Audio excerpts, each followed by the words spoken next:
let's just end on this. I'll do this very quickly. We'll cover it in more detail on another day's news. But essentially, I've been pushing this interview, which will come out fairly shortly, but a really extraordinary interview with a person down in Cornwall talking about the destruction of the church, the Christian church, who is doing the destruction of the Church of England itself. But luckily, Christians in Cornwall now starting to speak out.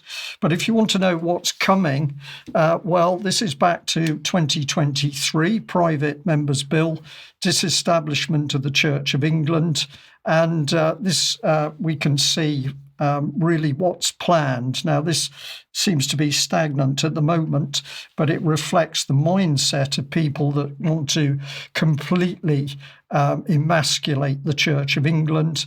Here's the bill printed on the 6th of December 2023, and I'll just put in a little bit of the text here on screen. You can obviously freeze that.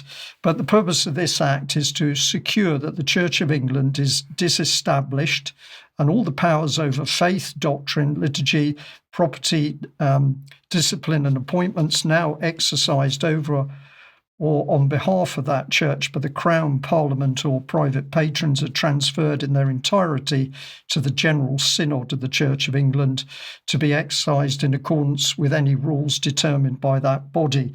Why this has become so significant for me is that the Christians in Cornwall are talking about the Church of England itself, its governing bodies, destroying churches in Cornwall and other locations in UK.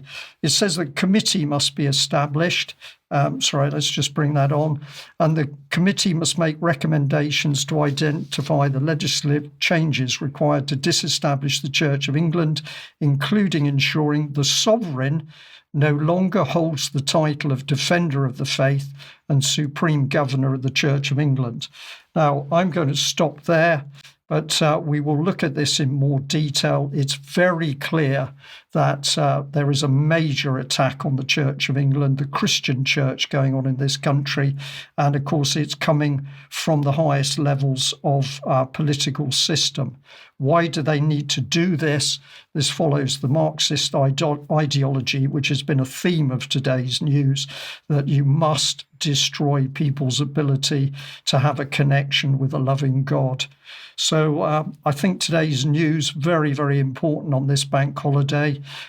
What can you do about it? Challenge it at every opportunity in the simplest way, any way you can, and do it by joining up with other people, because we're all stronger if we work together. We must end there. Diane, thank you very much for joining me in the studio. Ben, thank you for coming in from studio number 2. And a huge thank you to all the audience that have joined us today for UK Column News. If you're a member of UK Column, we'll be back in a few minutes for UK Column Extra. Join us then. Thank you very much. Bye-bye. Bye.